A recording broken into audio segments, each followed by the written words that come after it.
Hi everyone, my name is Cynthia. Let's talk books, and today I want to talk about urban fantasy series. So, this has become one of my favorite genres to read because it tends to be serialized, long running series that feature usually female characters, female main characters, or families, both blood families and found families. And there's just something really comforting that I find in urban fantasy. There's always paranormal elements and romance. Just really gotten into urban fantasy in the last few years, and I'm at the beginning stages of a bunch of series that I want to talk to you all about. So give you kind of quick reviews, do some comparisons between the series, and also ask you to recommend more urban fantasy series for me. So the first one that I want to talk about is one that I'm really into at the moment. It is the Anita Blake series by Laurell Hamilton. I'll put the first book up here. It's Guilty Pleasures, and this in this series you're following Anita Blake, who is a vampire executioner. She is a legal vampire executioner. So we're living in a world in which supernatural beings are known and in fact have rights, or there's a fight over to what extent they have American citizen rights. She is also an animator, which means that she can raise the dead. Now, I really like that aspect of it because she doesn't fully understand the extent of her powers, and to a large extent wants to limit her powers, but also works on a regular basis to help the police because she knows she's one of the few people that can do the work required of regulating the supernatural world. And she has a kind of ethics that guides like who she raises from the dead, how long she raises them from the dead, basically like an ethics code that guides her. Lately in the series, she's also has a kind of apprentice with her that has become the kind of moral center for her. I'm enjoying that. There's also a love triangle. We'll see what this becomes because I think I've sneaked ahead some spoilers and can figure out a little bit of what's going to happen. But there are two main love interests so far. So one is Jean-Claude, who is a vampire and in fact is in charge of the vampires in her region. He is a control freak vampire. But when it comes to Anita, respects her boundaries, respects her power. Then there's Richard, who is a werewolf and is a high school teacher who's sweet, who doesn't fully want to accept who he is, but I have a feeling he's going to be very good at what he does. So one of the things that distinguishes the Anita Blake series for me is plot. This is a plot-heavy series. There's always something happening. A few times so far in the series, there has been a little too much plot, but like I'm a plot-driven reader, so I don't mind it at all. This is also one of the few series that I'll be talking about today that is actually scary. Like I mostly read these books at night. Don't ask me why. And like I have actually gotten physically scared reading the Anita Blake series. Like there are moments in which you're in graveyards, in which you are in tunnels and basements with really dangerous creatures. And so if you want a series that's gonna scare you, I mean, I think this is it. This one really does it for me. Whereas like other series, like they don't freak me out in that way. Although if you're a little sensitive, they might be scary for you. The next series that I am really into as well is the Mercy Thompson series by Patricia Briggs. So in this series, you're following Mercy Thompson, who is Native and white. Her dad was Native American and her mother is white. She's also a walker, meaning she shifts into a coyote. She was raised by werewolves, however, and so she understands the world of the werewolves so well, especially because she grew up with them but held position as an outsider within the werewolf community. In the world of Mercy Thompson, supernatural creatures are slowly coming out. The world is aware of Fae, but not fully aware of all the range of supernatural creatures that exist. The first book in the series is Moon Called, and it was really, really good. There's also a bit of a love triangle here. She lives in this trailer that's very near to the house of the pack leader in the region, Adam. Adam is the pack leader of the werewolves, and he is fantastic. He's an alpha werewolf, but who kind of restrains his alpha nature for Mercy Thompson.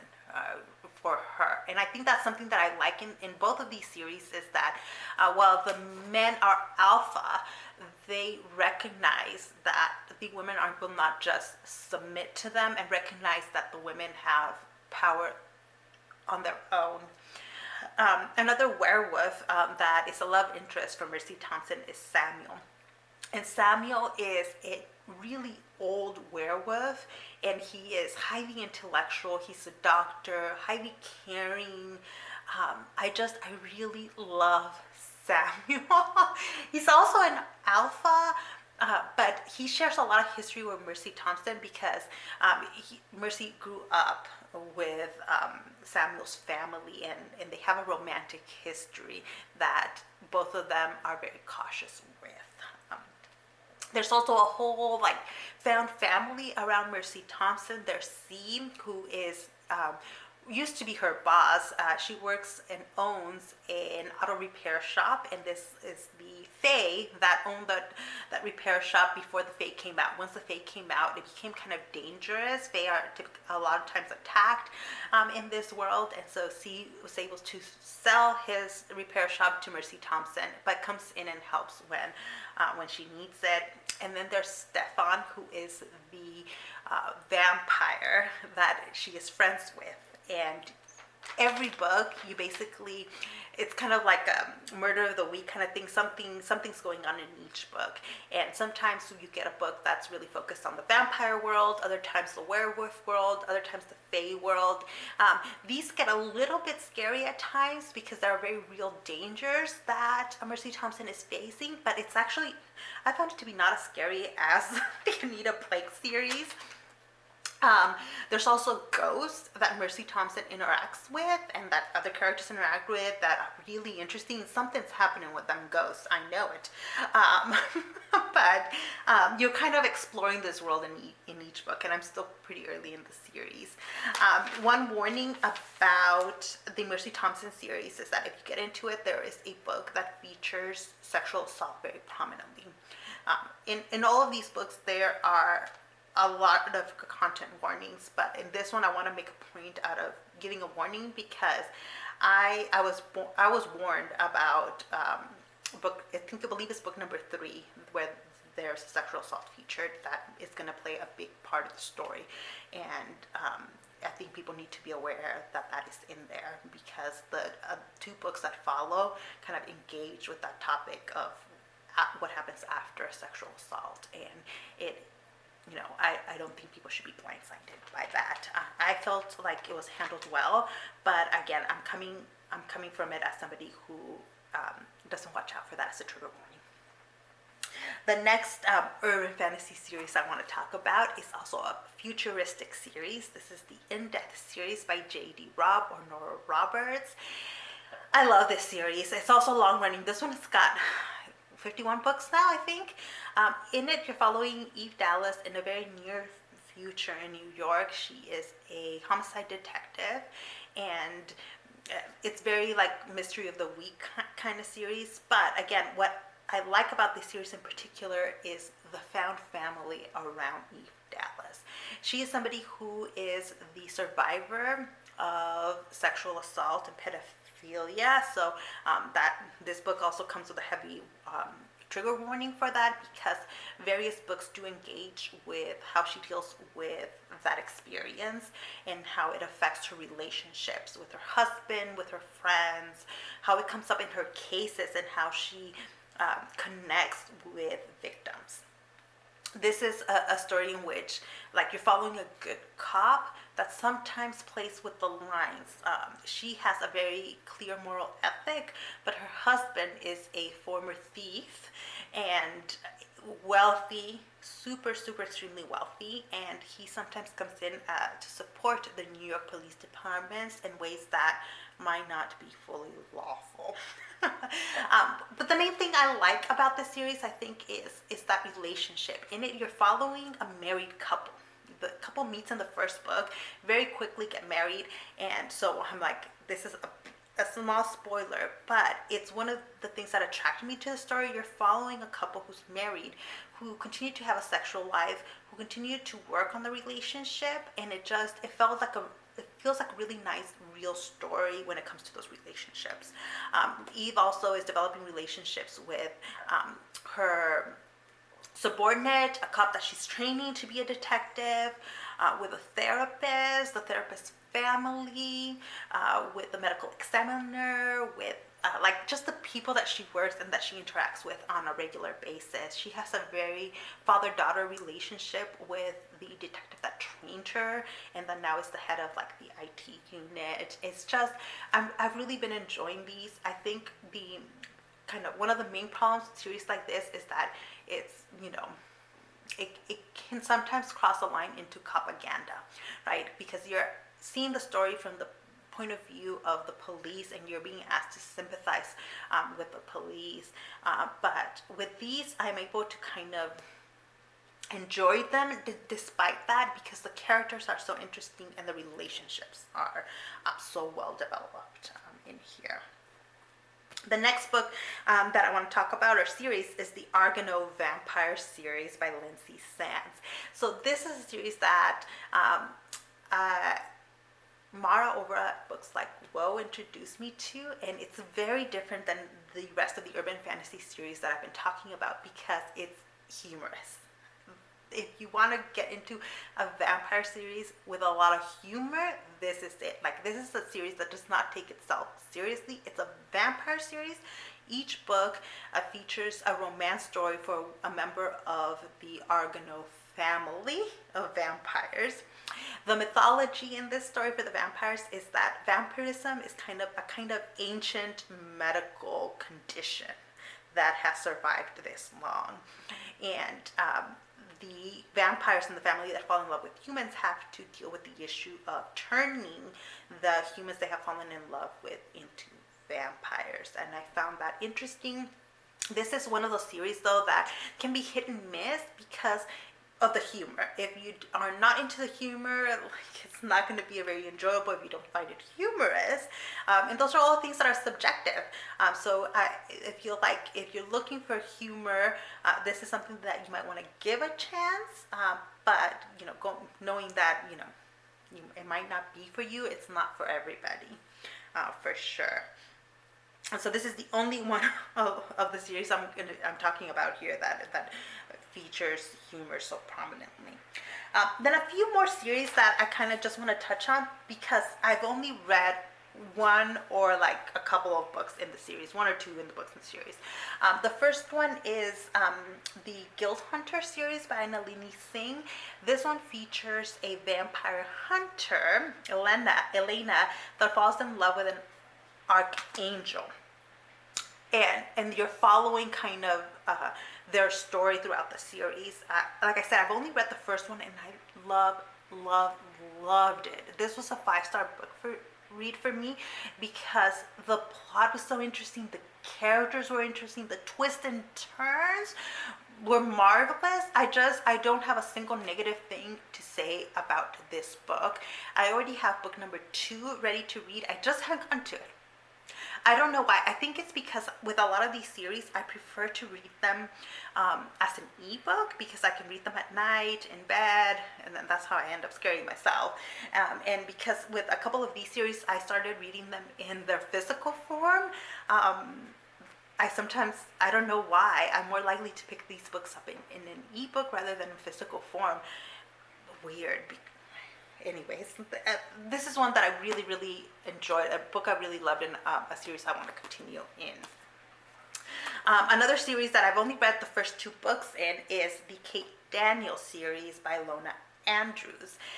This is one where the first book was not super great, but fortunately, a reader at the Rib Bodice had warned me. I was at an event there, and somebody saw me carrying around this book, loves the series, and was like, no, pick up the first 2 books, because the first book's not as great.